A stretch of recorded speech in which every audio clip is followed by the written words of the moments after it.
তোমার চরণে অপরাধ করেছি আমি, তুমি আমায় ক্ষমা করো প্রভু। চরণটা ধরিয়ে কাঁদছে মা, ক্ষমা করো প্রভু, ক্ষমা করো।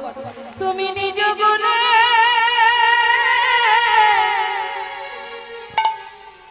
আমায় ক্ষমা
জীবনের অনেক সময় চলে গেছে অর্থের পিছনে ছুটতে ছুটতে, কিন্তু আর যতটুকু সময় আছে যাও, আমি তোমায় আশীর্বাদ করলাম, তুমি ঘরে গিয়ে কৃষ্ণ সেবা করো, কৃষ্ণ পূজা করো। গোয়ালাকে আশীর্বাদ করে বিদায় দিয়ে সমস্ত ভক্তগণকে নিয়ে প্রভু এসে পৌঁছালেন কোথায়? নানা গ্রামে ঘুরি গড়া আইলা পূর্বস্থলে, নানা গ্রামে ঘুরি গড়া আইলা পূর্বস্থলে, নানা গ্রামে ঘুরি গড়া আইলা পূর্বস্থলে, নানা গ্রামে ঘুরি গড়া আইলা পূর্বস্থলে। ভক্তগণে সবে মিলে হরি হরি বলে, ভক্তগণে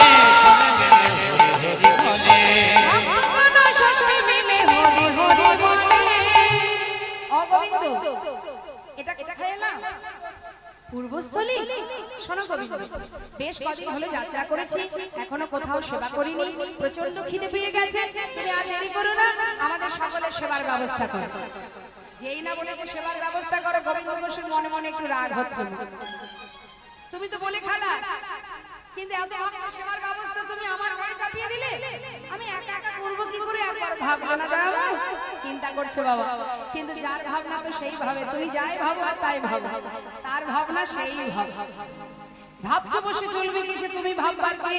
যার ভাবনা সেই ভাবে, তুমি ভাবো তাকে। আমরা সারাদিন অনেক রকমের চিন্তা করি না, অনেক কিছু ভাবি। হরি বল। এখন তার যা ইচ্ছা, জীব কোটি বাঞ্ছা করে কৃষ্ণের যে ইচ্ছা সেই ফলে ধরে। এখন গৌর হরি যখনই কিনা পূর্বস্থলীতে এলো, সেই খবর চলে গেল নবদ্বীপে। নদেবাসী শুনেছে যেই মাত্র যে গৌর এসেছে পূর্বস্থলীতে, তারা সবাই যাচ্ছে গৌর দর্শনে। যে যেভাবে ছিল সেইভাবে যাচ্ছে গৌরকে দেখতে, কিন্তু খালি হাতে কেউ যাচ্ছে না। শাস্ত্রে বললেন ভগবত দর্শনে গেলে কখনো খালি হাতে যেতে নেই। তুমি সব সময় তার গোবিন্দের কাছে যাচ্ছ না, হঠাৎ তুমি হরিবাসরে 1 বছর পরে এলে, তাই না মা?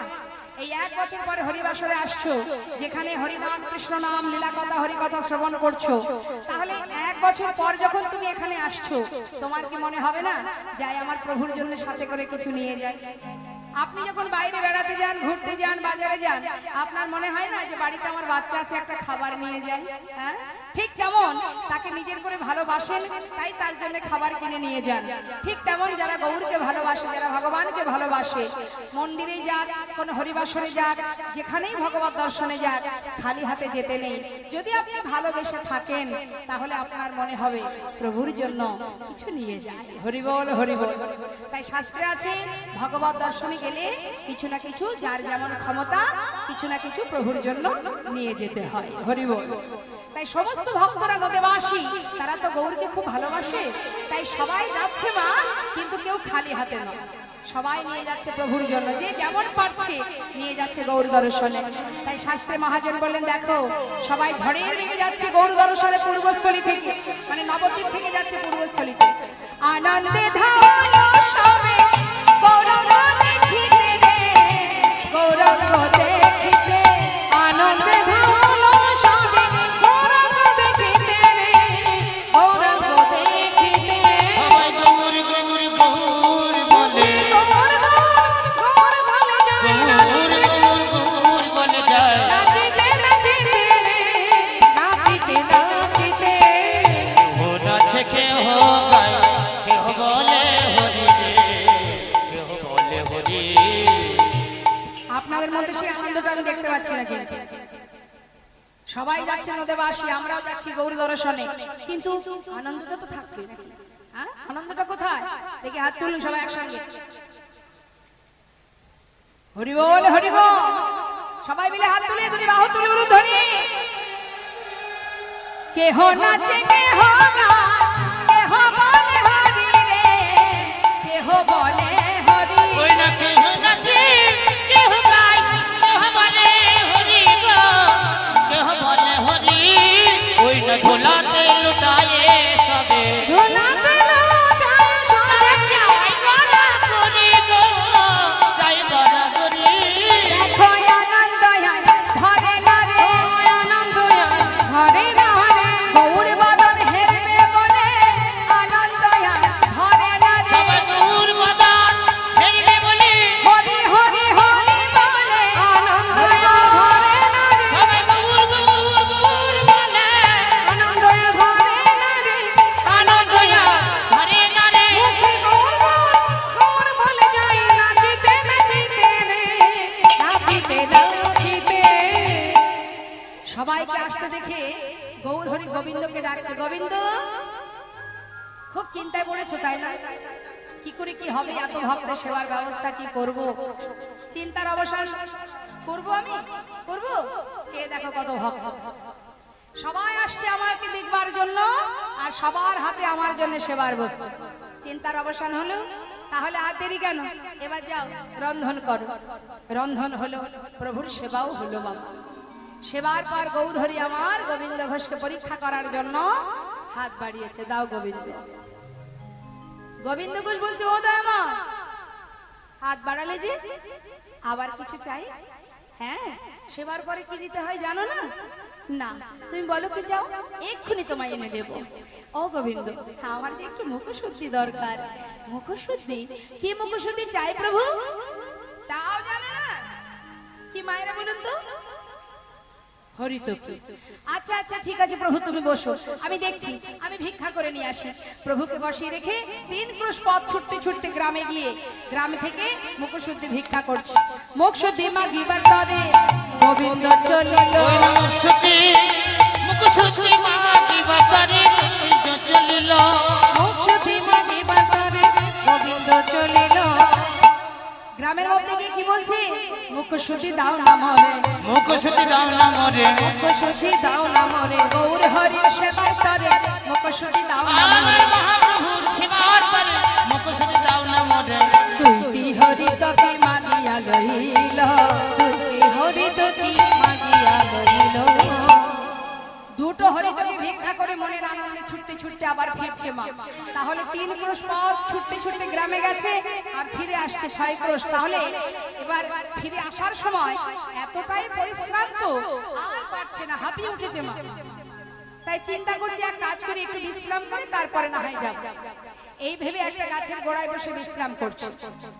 কিছু সময় মানে বাতাসে দেহটা ঠান্ডা হয়ে গেল যখন, হঠাৎ চিন্তা ঢুকে গেল মাথায়, আজ যেমন প্রভু মুখশুদ্ধি চাইলেন, কাল যদি আবার কোথাও গিয়ে বলে গোবিন্দ মুখশুদ্ধি দাও, আজ আমাকে 6 ক্রোশ পথ ছুটতে হয়েছে, যদি এর থেকে আরো বেশি যেতে হয় কাল, তার থেকে একটা কাজ করি, যে জন 1 ভাণ্ড ঘোল একা সেবা করতে পারে তার কাছে 2টো হরিত কি কোনো ব্যাপারই না, তার থেকে একটা নিজের কাছে আমি রেখে দেব আর একটা প্রভুকে দেব। সে তো আর জানছে না আমি কি দিয়ে কি করছি, সে তো দেখতে পাচ্ছে না। হরি হরি, এটা কিন্তু আমরাও ভাবি, মা আমরাও ভাবি মানুষের চোখের আড়ালে আমরা কত পাপ করে চলেছি, ভাবি মানুষ দেখছে না মানে আমি বিরাট মহৎ কাজ করে ফেললাম। কিন্তু ভালো করে জেনে রাখো, তুমি সবার চোখের ফাঁকি দিতে পারবে, তার চোখের ফাঁকি দিতে পারবে না। যে যে অপরাধ তুমি করবে তার জন্য সাজা পাওয়ার জন্য তোমাকে তৈরি থাকতে হবে। সময় হলে সুদে আসলে তুমি ফল পাবে। হরি বল, হরি বল। জেনে শুনে পাপ করলে যেমন অপরাধ হয়, আবার আপনি যদি মনে করেন না জেনে ভুল করলে তাতে অপরাধ হবে না, এটা ভুল। না জেনে করলেও অপরাধ হয়। আপনি না জেনে একটু কারেন্টে হাত দেবেন, দেখতে তো পাচ্ছেন পথে ঘাটে কত কি খবরে দেখতে পাচ্ছেন, কেউ না কেউ কারেন্টে শর্ট খেয়ে মারা যাচ্ছে। সে তো দেখে শুনে হাত দেয়নি, না দেখে হাত দিয়েছে, সে মারা গেল। কেন মা? কারেন্ট তো ছেড়ে দিতে পারতো, বাবা দেখতে পাইনি ছেড়ে দাও। হ্যাঁ, আপনি না জেনে আগুনে হাত দিলে আগুনের যা ধর্ম সে কিন্তু দেখা দেবেই দেবে। তাই আপনি জেনে শুনেই দেন আর না জেনেই হাত দেন। অর্থাৎ জেনে শুনে অপরাধ করলেও পাপ, না জেনে করলেও তাতে পাপ। তাই আপনি যদি অপরাধ করেন আপনাকে তো সাজা পেতেই হবে। স্বয়ং প্রভু রামচন্দ্র যখন মা সীতাকে উদ্ধারের জন্য বালিকে হত্যা করেছিল তীর ভেদ করে, সেই সময় তার পুত্র অঙ্গদ সে কিন্তু জানতো না যে আমার পিতাকে হত্যা করেছে প্রভু স্বয়ং নিজে, জানতো না। ওই অঙ্গদ মা সীতাকে উদ্ধার করার জন্য প্রভু রামচন্দ্রকে অনেক ভাবেই সহযোগিতা করেছিলেন। তাই প্রভু সন্তুষ্ট হয়ে অঙ্গদকে বলেছিল, অঙ্গদ এটাও প্রভুর লীলা মা, অঙ্গদ তুমি আমার এত উপকার করেছো, আমি তোমার সেবা কাজে সন্তুষ্ট, তুমি বর চেয়ে নাও। তখন অঙ্গদ বর চেয়েছিল, কি বর? হে প্রভু, বিনা যুদ্ধে বিনা কারণে যে আমার পিতাকে পিছন থেকে তীর ভেদ করে হত্যা করে মেরেছে, তুমি আমাকে বর যদি দিতে চাও এই বর দাও যে আমার পিতাকে হত্যা করেছে বিনা যুদ্ধে, আমিও তাকে বিনা যুদ্ধে তীর ভেদ করে প্রাণে মারতে চাই। তাই গৌর হরি বল। ভগবান বললেন তথাস্তু অঙ্গদ, তাই হবে। এটাই তো ভক্ত বাঞ্ছাকারী ভগবান। ভক্তের মনোবাসনা পূর্ণ করার জন্য সে নিজেকেও সঁপে দিয়েছেন মা। তাই প্রভু আমার বিনা যুদ্ধে বিনা কারণে যে কর্মটি তিনি করলেন তার জন্য তাকেও সাজা পেতে হলো। আর আমরা যদি মনে করি মানুষ দেখতে পাচ্ছে না, যা খুশি তাই করব, জেনে রাখবেন এখানে যিনি বসে আছে তার ফাঁকি কেউ দিতে পারবে না। আজ পর্যন্ত এমন কোন ব্যক্তি নেই যে অপরাধ করে বিনা সাজায় বিনা প্রায়শ্চিত্তে তাকে তার মৃত্যু হয়েছে, হবেই হবে। তাই মা মনে মনে চিন্তা করছে, প্রভু তো জানছে না, রেখে দেব নিজের কাছে। হরি বল। কাল প্রভু যেই চাইবে সেই দিয়ে দেব। নিজের কাছে গুছিয়ে রেখেছে আর আরেকটা হাতে করে নিয়ে প্রভুর কাছে এসে প্রভুর হাতে দিয়েছে। হরি বল। প্রভু সেই একটা হরিতকে সেবা করেছে, তিনি কিন্তু সবই জানে মা। মনে মনে চিন্তা করলেন, গোবিন্দ তুমি আমার উপরে ভরসা করতে পারোনি, তাই সঞ্চয় করে রেখেছো, বেশ। কিন্তু আমি তো কোনো সঞ্চয় বৃত্তি মানুষের সঙ্গ করি না। আজ যখন তুমি সঞ্চয় করেছো তাহলে আর তো তোমার সঙ্গ লাভ করা যাবে না, তোমাকে ত্যাগ করবো আমি। মুখে কিছু না বলে কিছু সময় বিশ্রাম করে ভক্তগণকে নিয়ে যাত্রা করলেন। যাচ্ছে কোথায়? পর দিবসেতে প্রভু অগ্রদ্বীপে আইলা, পর দিবসেতে প্রভু অগ্রদ্বীপে আইলা, পর দিবসেতে প্রভু অগ্রদ্বীপে আইলা। অগোবিন্দ এটা কোথায়? আচ্ছা এখানে তোমার ঘর। বাবা শোনো গোবিন্দ, অগ্রদ্বীপে চলে এলাম যখন, আর কোথাও যাব না, এখানে সেবার ব্যবস্থা করো। সেবার ব্যবস্থা করে সবার আগে প্রভুর সেবা দিলেন। সেবার পর আমার ঠিক মা আগের দিন যেমন করে হাত বাড়িয়েছিল, গোবিন্দ দাও। যেই না হাত বাড়িয়েছে গোবিন্দ ঘোষের তো বোঝা সারা। ইনি বুঝতে পারেননি, কিন্তু গোবিন্দ ঘোষের বোঝা সারা। একেবারে গদগদ হয়ে হেসে, মৃদু হেসে বলছে, আমি তো জানতাম তুমি চাইবে, দাঁড়াও দাঁড়াও, এক্ষুনি দিচ্ছি। যেই না মা নিজের কাছে যেটা গোছানো ছিল, সঞ্চয় ছিল, এই না প্রভু ধরো। গৌর হরি বলেন, দাঁড়াও গোবিন্দ,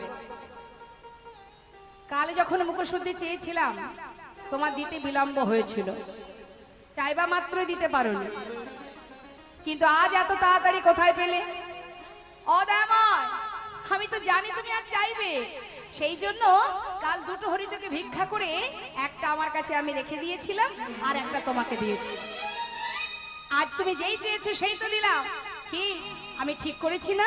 চমৎকার চমৎকার গোবিন্দ, চমৎকার। এতদিন আমার সঙ্গী হয়ে এই শিক্ষা পেয়েছো। দয়াময়, আমি কি কোনো ভুল করলাম? না না, তুমি কেন ভুল করবে গোবিন্দ? ভুল তো করেছি আমি, তুমি? হ্যাঁ, আমি কিসে ভুল করেছি জানো? আমি ভুল করেছি তোমাকে আমার সঙ্গী করে। গৌরহরি, হে তুমি কি বলছো দয়াময়? আমি তোমার কথা কিছু বুঝতে পারছি না। গোবিন্দ, সন্ন্যাসীর নহে কবু সঞ্চয় বাসনা। তুমি সর্বস্ব পরিত্যাগ করে আমার সঙ্গী হয়েছো ঠিকই, সঞ্চয় বাসনা তোমার মন থেকে এখনো যায়নি গোবিন্দ। তুমি সঞ্চয়ী, আর আমি কোনো সঞ্চয় বৃত্তে মানুষের সঙ্গ করি না। তাই শোনো গোবিন্দ, আমি মনে করি আজ থেকে তোমার সঙ্গ লাভ করা উচিত নয়। তাই আজ থেকে আমি তোমায় ত্যাগ করলাম না।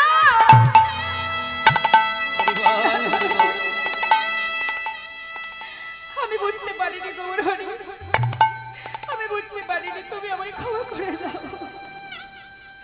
দয়াময়, আমি মানছি আমি অপরাধ করেছি, কিন্তু প্রভু আমি তো আমার জন্য সঞ্চয় করিনি, আমি তো সঞ্চয় করেছি তোমার জন্য। এতে যদি অপরাধ হয় তুমি আমাকে মারো, তোমার মনে যা চাই বলো, তোমার যা ভালো লাগে তুমি তাই বলো, কিন্তু তুমি আমায় ফেলে চলে যেও না দয়াময়। আমি তোমায় ছেড়ে থাকতে পারবো না গৌরহরি, তুমি ছাড়া যে আমার আর কেউ নেই। তুমি চলে যেও না দয়াময়। চরণকে জড়িয়ে ধরেছি, গৌরহরি কোনো কথাই শুনছে না। ভক্ত, আর দেরি কেন? চলো, আজ থেকে গোবিন্দ ঘোষের মুখ দর্শন করবো না।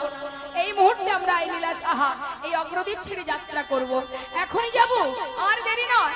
সঙ্গে সঙ্গে গৌরহরি ভক্তগণকে নিয়ে যেই না যাত্রা করবে, ছুটে গিয়ে চরণকে জড়িয়ে ধরেছে, না আমি যেতে দেবো না, আমি তোমায় যেতে দেবো না দয়াময়, তুমি আমায় ছেড়ে যেও না গৌরহরি। তুমি পতি পাবন হরি,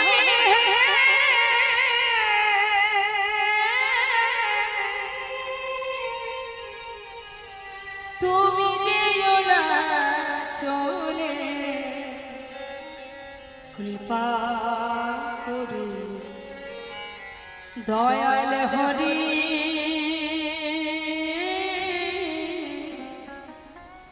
আমায় রাখো চরণে।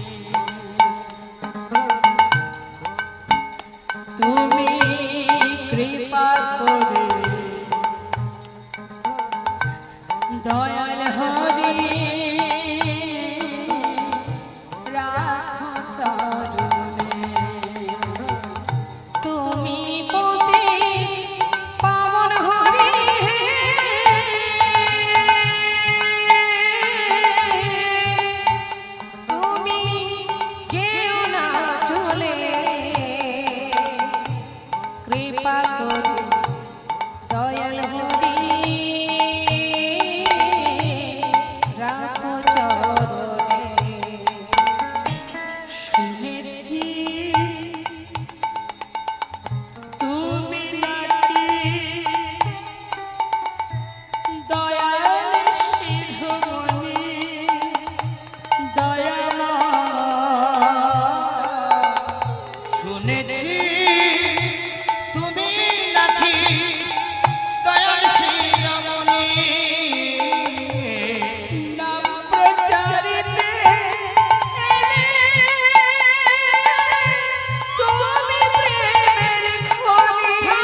বাবা কৃপা করে দয়াল হরি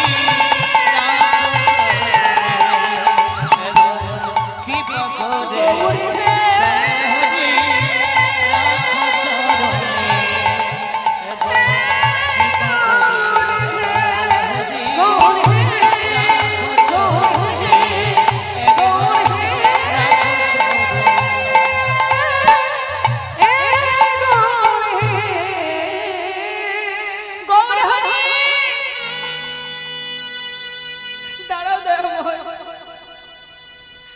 চলে যাচ্ছ চলে যাও, তবে যাওয়ার আগে আমার একটা কথা তুমি শুনে যাও। আজ তুমি আমার একটা হরিতকে সহ্যের কারণে আমাকে ত্যাগ করে চলে যাচ্ছ। এই অগ্রদ্বীপের মাটিতে দাঁড়িয়ে আজ আমিও প্রতিজ্ঞা করলাম, চলে যাচ্ছ চলে যাও, তোমাকে আমার কাছে আবার ফিরে আসতে হবে। যদি আমি তোমায় ভালোবেসে থাকি, আমার বলতে যা আছে যদি তোমার চরণে সুখে দিয়ে থাকি, সদা সর্বদাই যদি আমি তোমার চরণ স্মরণ করে থাকি, এক পক্ষ কালের মধ্যে তোমাকে আমার কাছে আবার ফিরে আসতে হবে। যাও, চলে যাও। কেন দাঁড়িয়ে আছো? চলে যাও। আমি চাই না তোমার সঙ্গী হতে। চলে গেল গৌর হরি। এটা কি তার মনের কথা মা? দুলাই গড়াগড়ি দিয়ে কাঁদছে আর বলছে,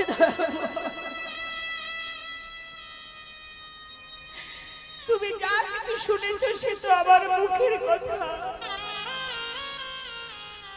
কিন্তু এই অন্তরের কথা তুমি একটি বারও জানতে চাইলে না দয়াময়। চলে যাও, আমি অনেক ভালো থাকবো। কি ভেবেছো তুমি? তুমি চলে গেলে আমি সুখে থাকবো না? ভুল ভেবেছো। আমি অনেক সুখে থাকবো, অনেক ভালো থাকবো। কেউ জানুক বা না জানুক, তুমি তো জানবে। তুমি আমায় ছেড়ে চলে গেলে আমি কতটা সুখে আছি। চলে যাও, আমি চাই না তোমার সঙ্গী হতে। চলে যাও তুমি। চলে গেল মা। কিন্তু ভক্তই পারে একবার ভগবানের কাছে জোর খাটাতে। প্রতিজ্ঞাবদ্ধ হলে এক পক্ষ কাল 15 দিনে হয়, এর মধ্যেই তোমাকে আমার কাছে আবার আসতে হবে, যদি আমি তোমায় ভালোবেসে থাকি। পাড়াপড়শি দেখছি কি, এ তো আমাদের পাড়ার ছেলে, ধুলায় গড়া করে দিয়ে কাঁদছে। সবাই মিলে ধরাধরি করে তাকে তার ঘরে পৌঁছে দিয়েছে মা। কিন্তু যে জন একবার গৌরহরির কাছে থেকে তার সঙ্গ লাভ করেছে, তার কি আর এই ঘরের মধ্যে মন বসে মা? এক একটা দিন যাচ্ছে তার জীবনে, যেন মনে হয় এক এক জনম কেটে যায়। পারছে না। আমি আর বাঁচতে চাই না দয়াময়। তুমি যখন এলে না আমার জীবনে, আমায় যখন তুমি ত্যাগ করেছো, এই জগতে কথায় আছে যার কেউ নেই তার ভগবান আছে। সেই ভগবানই যখন আমায় ত্যাগ করেছে, এই প্রাণ আমি আর রাখবো না। গঙ্গার জলে নিজেকে বিসর্জন করে দেব। স্মরণ করতে করতে যাচ্ছে গঙ্গার ঘাটে। আর এদিকে অন্তর্যামী গৌরহরি অন্তরে জানতে পারলেন গোবিন্দ জলে ডুবে মরতে চলেছে। ভক্তকে রক্ষা করার জন্য ভগবানের যুগে যুগে অবতার। তিনি তাড়াতাড়ি করে রামকেলিতে, মালদায় ওই রামকেলিতে একটা কোষ্ঠী পাথর জলে ভাসিয়ে দিয়েছে। আর সেই পাথরটা ভাসতে ভাসতে অগ্রদ্বীপের ঘাটে এসে পৌঁছালো। আর এদিকে গোবিন্দ ঘোষ এক পা দুপা করে ঘাটে যাচ্ছে, গঙ্গার ঘাটে। আর মুখে বলতে বলতে যাচ্ছে, এ জন্মে হলো না, তোমায় ডাকা হলো না দয়াময়। আবার যদি পুনর্জন্ম পাই তোমার চরণে আমায় দাস করে গ্রহণ করো। হরি বল। হরি হে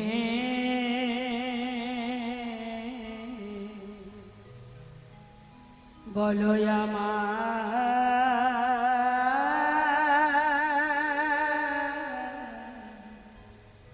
সেই দিনে কবে হবে তোমার আশা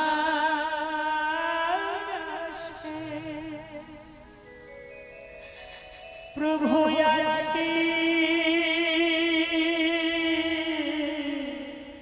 বসে তোমার আশা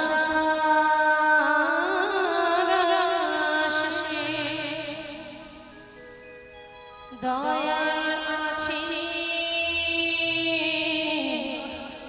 বসে তোমার আশা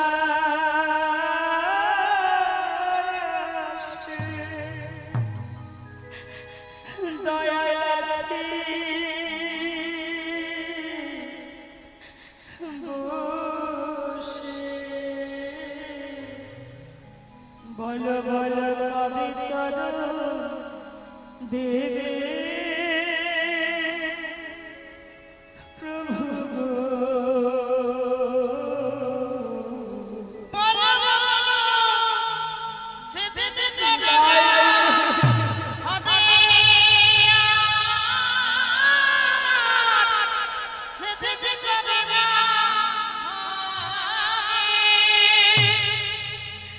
এই ভবের মাঝে আসা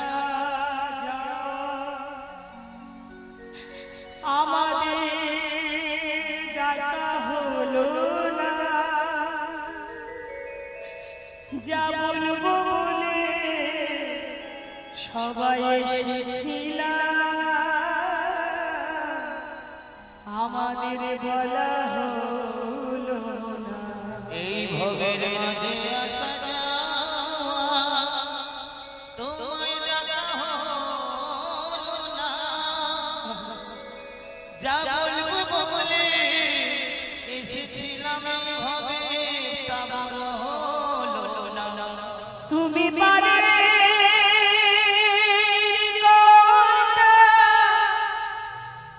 আমি শুনি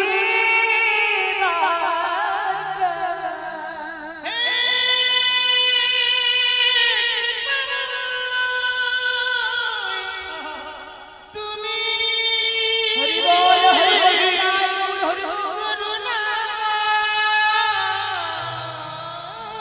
তুমি পারে কর্তা আমি শুনি বার্তা বলো বলো আমাদের কবে পার খুঁড়িবে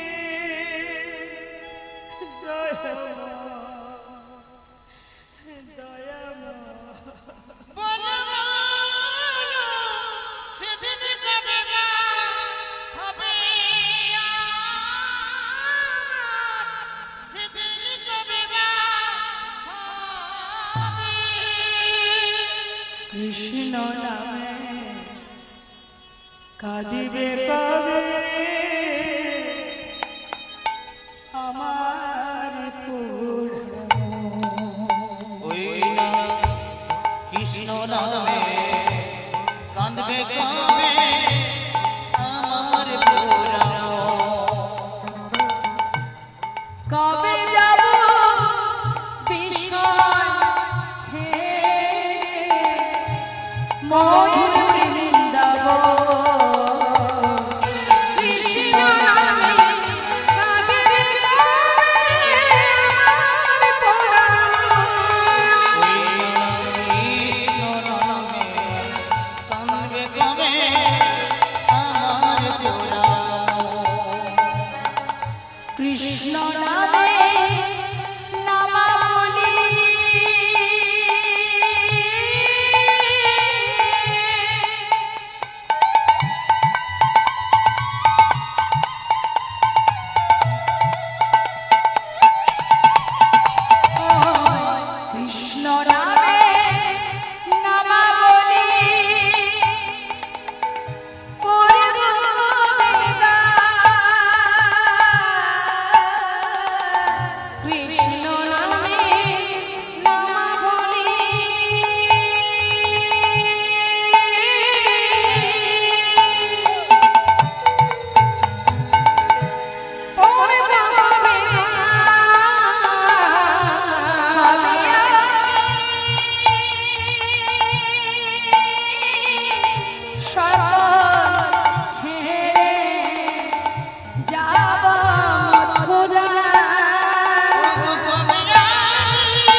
কৃষ্ণ আমার পরের সম্বল, কৃষ্ণ আমার পরের সম্বল, কৃষ্ণ আমার পরের সম্বল, কৃষ্ণ আমার পরের সম্বল। পাবে পাবো দর্শন।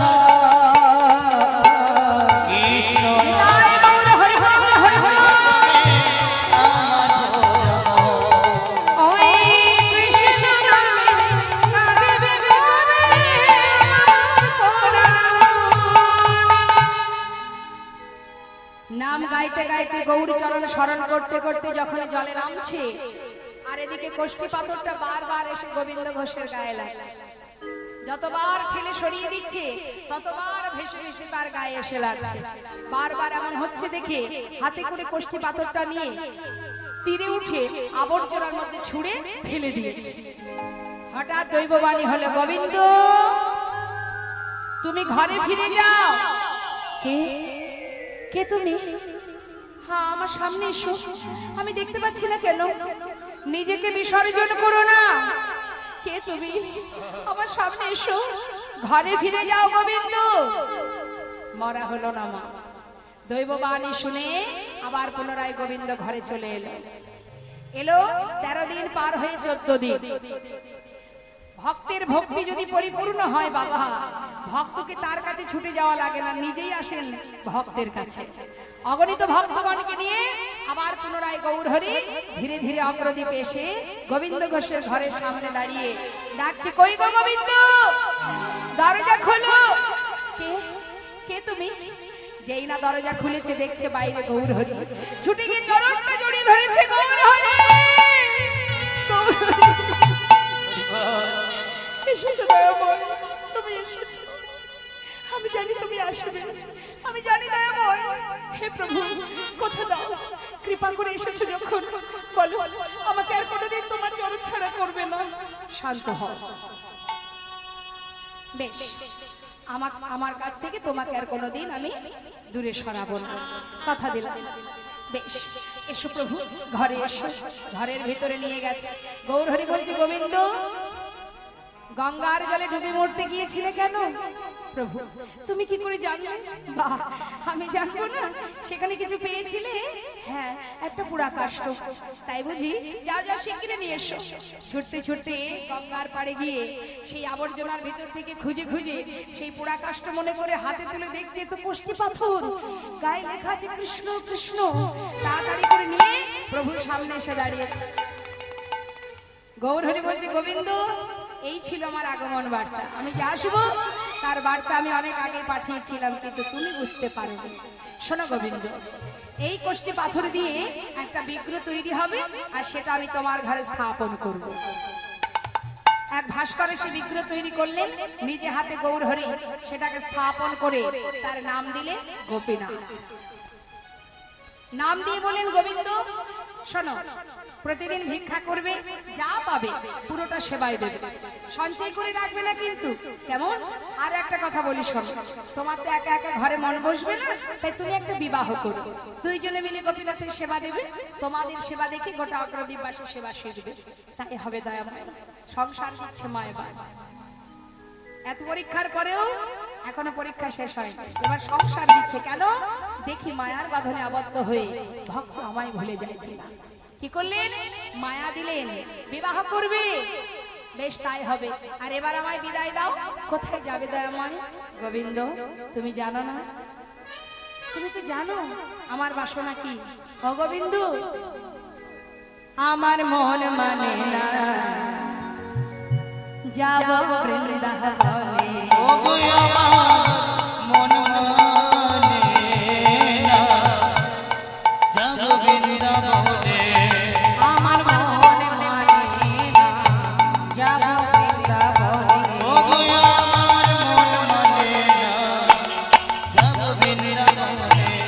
ও গো নয়ন ভরে, নয়ন ভরে, দুটি নয়ন ভরে, নয়ন ভরে, দুটি নয়ন ভরে হেরব সদা, দুটি নয়ন ভরে হেরিব সদা। মদন মোহনে। মনে মনে যাব বৃন্দাবনে।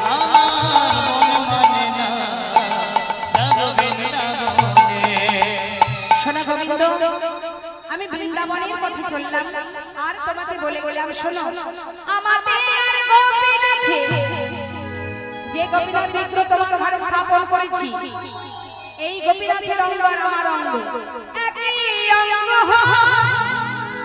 গোপীনাথের সেবা দিলে আমি পাইব নিশ্চয়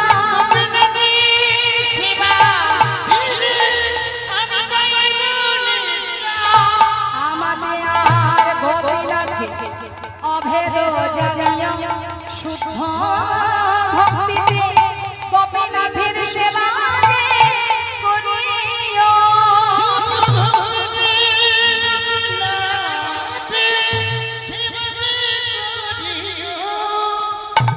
হরি বল হরি বল। গৌর হরি চলে গেলেন তার পার্শ্বদকে নিয়ে।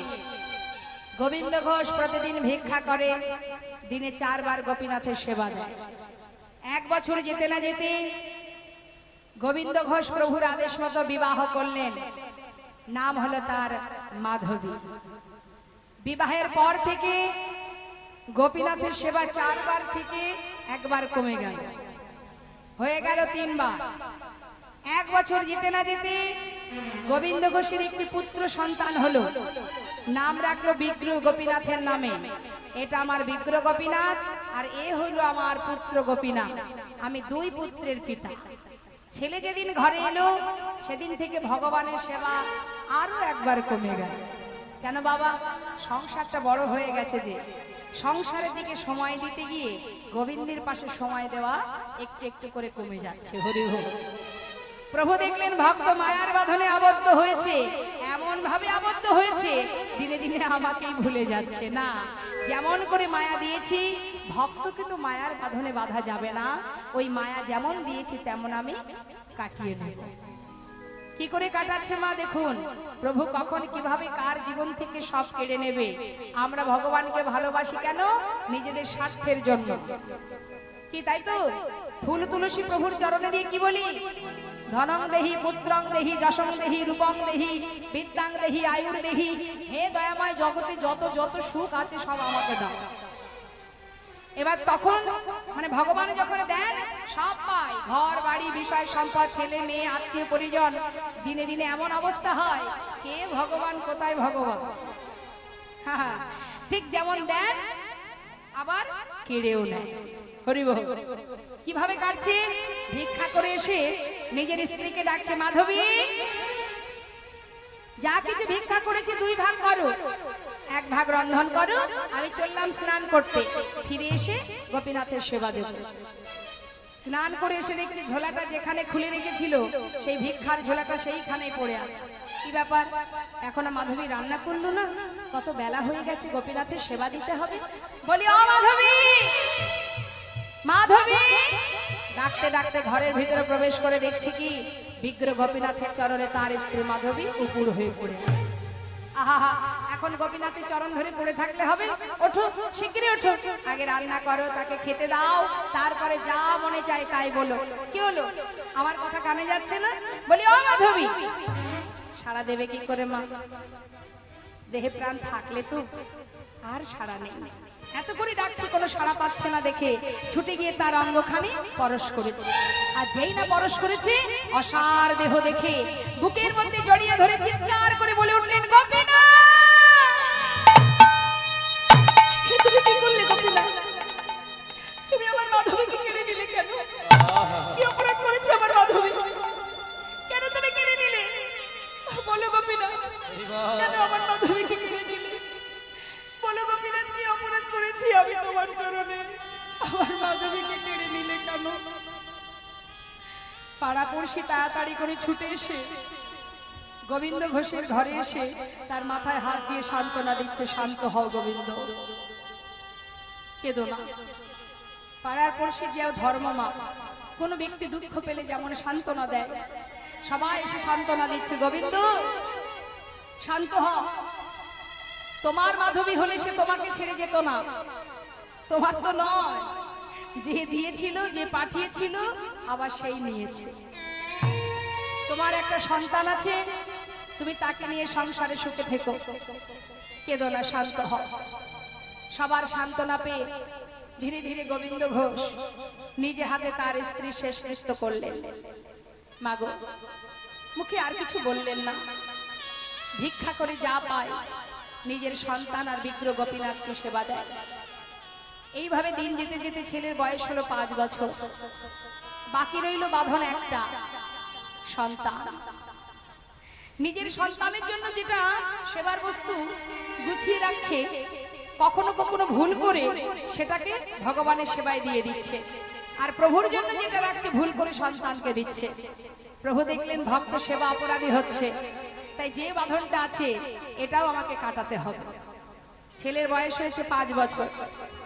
জিজ্ঞাসা করছে বাবাকে, বাবা, এই জগতে সকলের মা আছে, মায়ের আদর করে, ভালোবাসে, খাওয়ায়, ঘুম করায়, কিন্তু বাবা আমার মাকে তো আমি দেখতে পাই না, আমার মা কোথায়? বুকের মধ্যে ছেলেকে চেপে ধরে বাবা বলে, আমি তো আছি তোর। হ্যাঁ রে, আমি তোর কোনো কষ্ট রাখবো না, দেখবি আমি তোর কোনো দুঃখ রাখবো না, কাঁদিস না বাবা, আমি তো আছি, আমি তোর মা, আমি তোর বাবা। কিন্তু মা প্রতিদিন ছেলের একই প্রশ্ন, বাবা আমার মা কোথায়? একই প্রশ্ন শুনতে শুনতে বাবা একদিন সহ্য করতে না পেরে ছেলেকে বললেন, তুই মায়ের কথা জানতে চাস? যা মন্দিরে যে দাঁড়িয়ে আছে ওর কাছে গিয়ে জিজ্ঞাসা কর তোর মা কোথায়। ছোট্ট ছেলে, 5 বছর বয়স, বাবার কথাটাকে বিশ্বাস করে যেই না বাবা ঘর থেকে গঙ্গায় স্নানে গেছে, ধীরে ধীরে মন্দিরে ঢুকেছে মা। মন্দিরে ঢুকে বিগ্রহ গোপীনাথের পাশে বসে করজোড়ে তার পুত্র গোপীনাথ ডাকছে, ও গোপীনাথ, গোপীনাথ জানো আমার বাবা বললো তুমি নাকি জানো আমার মা কোথায়? বলো না গোপীনাথ, আমার মা কোথায়? আমি তো আমার মাকে দেখতে পাই না, ও গোপীনাথ বলে দা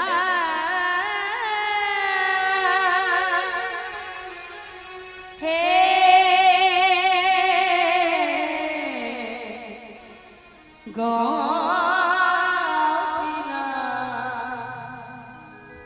বলো কোথায় আমার মা? বলো কোথায় আমার মা?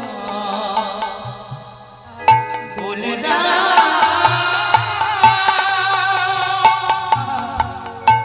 হে গোপীনাথ, বলো কোথায় আমার মা? বলো কোথায় আমার মা? হারিয়ে গেছে মা যে আমার,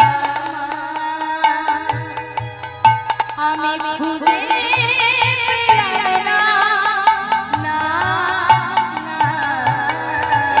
বলো কোথায় আমার মা? বলে দাও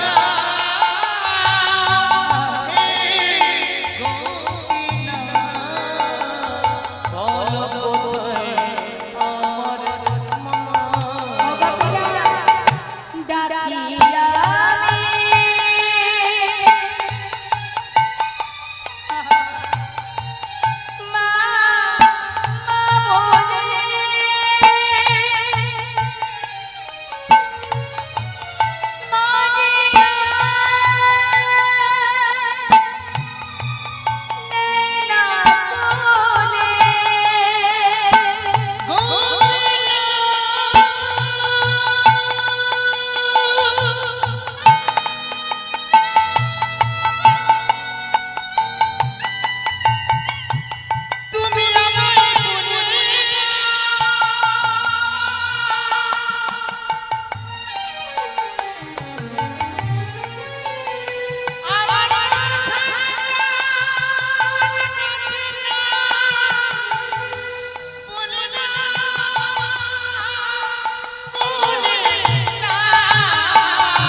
এদিকে গোবিন্দ ঘোষ সে তো গঙ্গায় স্নান করতে গিয়েছিল মা, ঘরে এসে নিজের পুত্রকে ডাকছে, গোপীনাথ, ও গোপীনাথ, কোথায় বাবা তুই?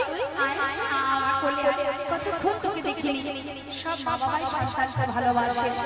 ডাকতে ডাকতে ঘরের ভিতরে ঢুকে দেখছি বিগ্র গোপীনাথের সামনে বসে তার ছেলে পুত্র গোপীনাথ মা মা বলে কাঁদছে। ছুটে গিয়ে সন্তানকে কোলে কোলে জড়িয়ে ধরেছে। কাঁদিস না বাবা, আমি তো আছি, এমন করে কাঁদিস না বাবা, তুই যদি কাঁদিস আমি কোথায় একটু শান্তি পাবো বাবা? আমাকে মা বলে ডাকা, আমাকে বাবা বলে ডাকা, কোনোদিন বলবে না তোর মা কোথায় আছে। হঠাৎ দেখছি কি মা সন্তানের গায়ে হাত বোলাতে হঠাৎ যখন তার বদলে হাত গেছে দেখছি বদল থেকে ঝলকে ঝলকে রুধির ঝরছে। চিৎকার করে যাবে না,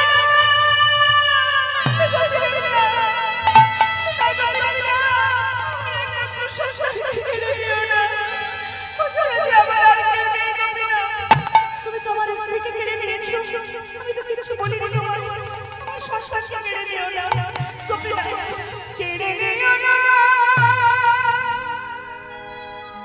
প্রভু, তুমি কেড়ে নিও না,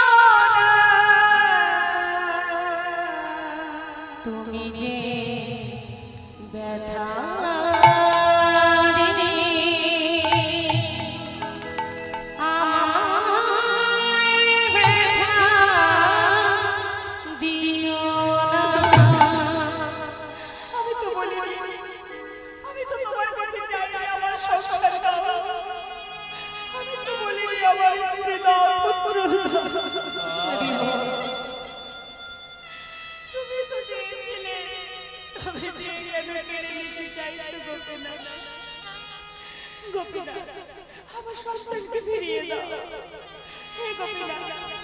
দিলে যদি পুত্র মরে বলো মেরে কেন নিতে পারে না সহিতে প্রভু, বলো কেন এত দুঃখ দিলে যদি পুত্র রে তুমি কেড়ে কেন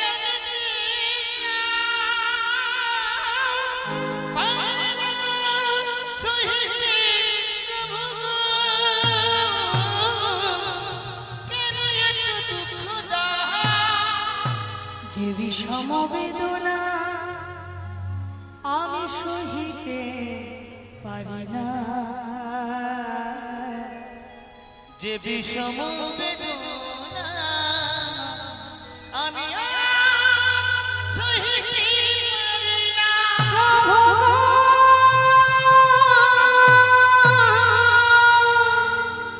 সহিতে পারি না,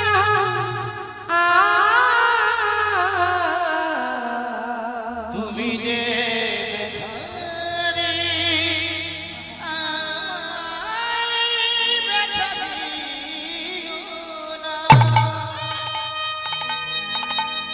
চলে গেল পিতার কোলে পুত্র প্রাণ হারালো, প্রভুর মুখের দিকে চেয়ে রইল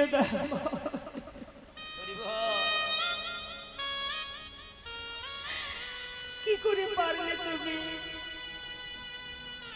এত কঠিন তুমি, এত নিষ্ঠুর তুমি, আমার সন্তানকেও কেড়ে নিলে দয়াময়। বাবা বলে ডাকবার মতো সন্তানটুকু তুমি রাখলে না,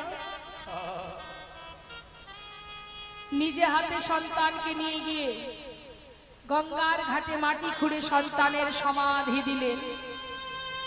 গঙ্গা থেকে স্নান করে ঘরে এসে শুদ্ধ বসন করলেন, ধুলায় গড়াগড়ি দিয়ে কাঁদে আর নিজের পুত্রকে ডাকে, গোপীনাথ কোথায় বাবা, একবার এসে বাবা বলি না। দেখতে দেখতে 3 দিন হলো বাবা, গোপীনাথের সেবা হয় না, নিজেও সেবা করে না।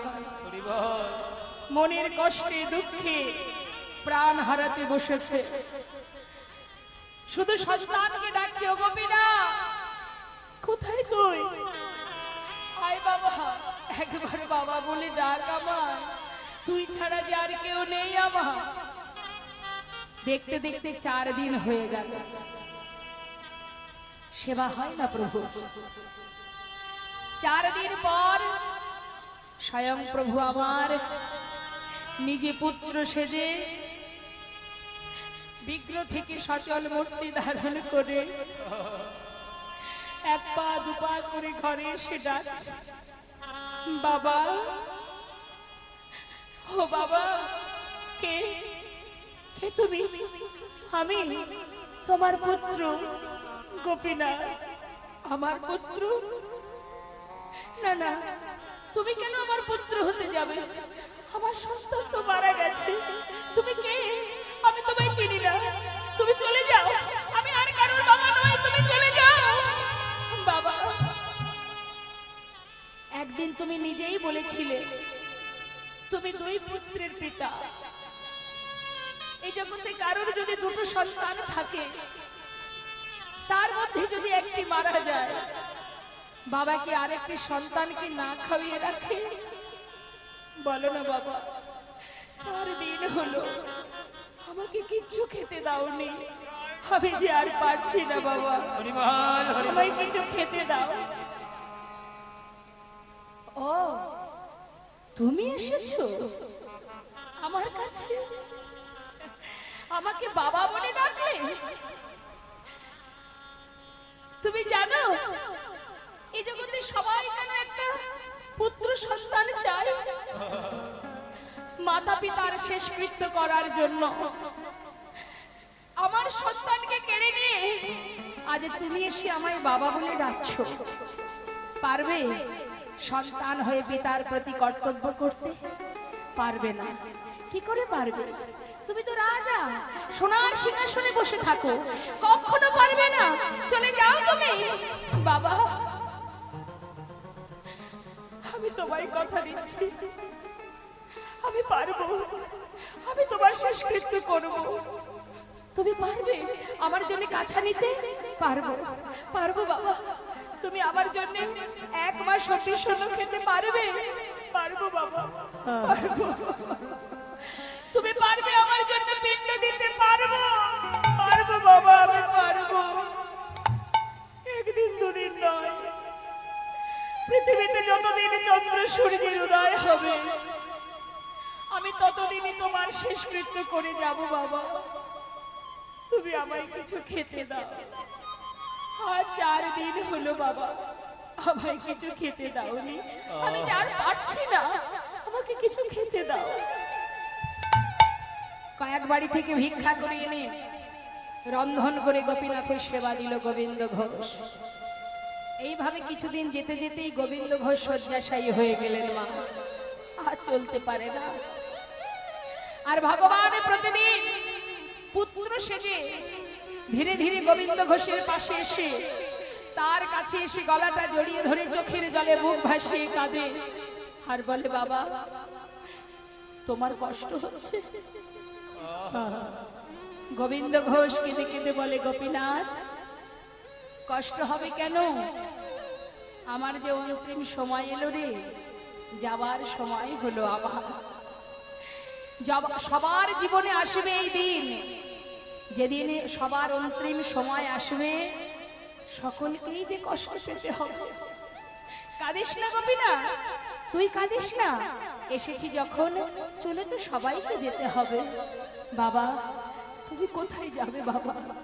আজ কিন্তু মা গোবিন্দ ঘোষের আর মনে আসছে না যে এটা সন্তান হয়ে ভগবান বসে আছে। সবকিছু বিস্মরণ হয়ে গেছে, স্মরণে আসছে না কিছু, ভেবেছে নিজের পুত্র। ও গোপীনাথ বলো, বাবা আমাকে আমাকে একটু চরণামৃত এনে দিবি বাবা? দেব। সচরণামৃত পান করালেন। গোপীনাথ বলো, বাবা আমার শিওরের পাশে 1 জোড়া করতাল আছে, যাবার আগে আমাকে একটু নাম শোনাবি বাবা? শোনাবো, এক্ষুনি শোনাবো। করতাল দুটি হাতে নিয়ে প্রভু আমার ভক্তের চারিপাশে ঘুরে ঘুরে করতাল বাজিয়ে চোখের জলে বুক ভাসিয়ে কাঁদছে আর মুখে হরি নাম করছে। হরে কৃষ্ণ হরে কৃষ্ণ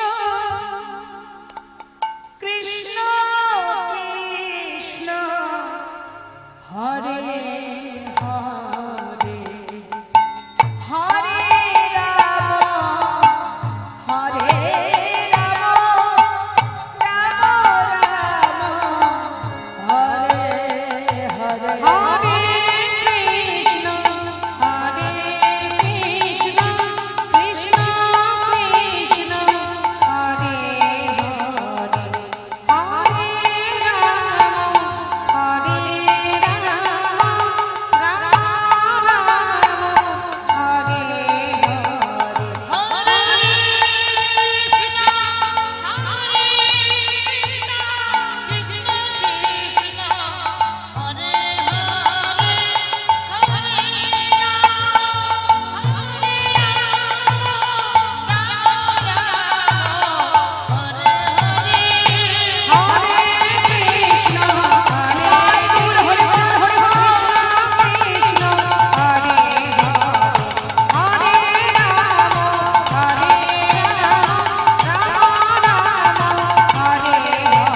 হরে হরে কৃষ্ণ হরে কৃষ্ণ কৃষ্ণ হরে হরে রাম হরে রাম রাম হরে হরে নাম শুনতে শুনতে প্রাণ পাখিটা উড়ে চলে গেল, কেউ জানলো না। স্বয়ং ভগবান পুত্র সেজে সকলকে ডেকে বললেন, কে আছো তোমরা? শিগগিরই এসো, বাবা মারা গেছে, তার শেষকৃত্য করতে হবে।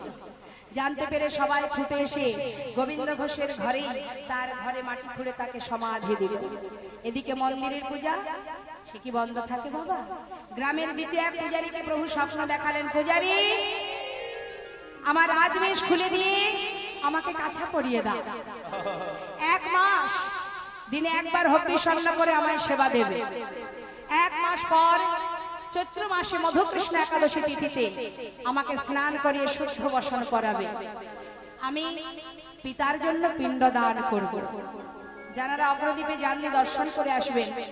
কাটোয়া থেকে যদি আপনি নবদ্বীপে যান, মাঝখানে এই অগ্রদ্বীপ পড়ে, যেখানে মকর সংক্রান্তি তিথি দিনে বিশাল মেলা হয় এবং ভগবানকে ওই গোপীনাথকে প্রতি বৎসরই নতুন করে কাছা, সুন্দর করে কাছা পরিয়ে ধুতি পরিয়ে তাকে নিয়ে যায় গঙ্গার ঘাটে। আজও সেই পিণ্ডদান ক্রিয়া চলছে মা। যতদিন পৃথিবীতে চন্দ্র সূর্য উদয় হবে ততদিনই এই ক্রিয়া চলবে। ভগবান ভক্তের জন্য যুগে যুগে এসেছেন তাদের রক্ষার জন্য। নিজের সন্তান যদি শ্রাদ্ধ ক্রিয়া কর্ম করে 1 মাস পর একদিন কি 15 দিন পর একদিন, তারপরে তো সে ভুলে যায়, কিন্তু যেটা আজও বর্তমান এবং যতদিন চন্দ্র সূর্য উদয় হবে ততদিনই এই ক্রিয়া চলবে। বৈষ্ণব মহাজন বললেন, দেখো আজ পিণ্ড হাতে করে নিয়ে প্রভু আমার দাঁড়িয়ে আছে। যুগে যুগে তুমি এসেছো ধরাতে, রাখিকে তোমারি ভক্তের মা।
ভক্তের বাসনা প্রভু পূরণ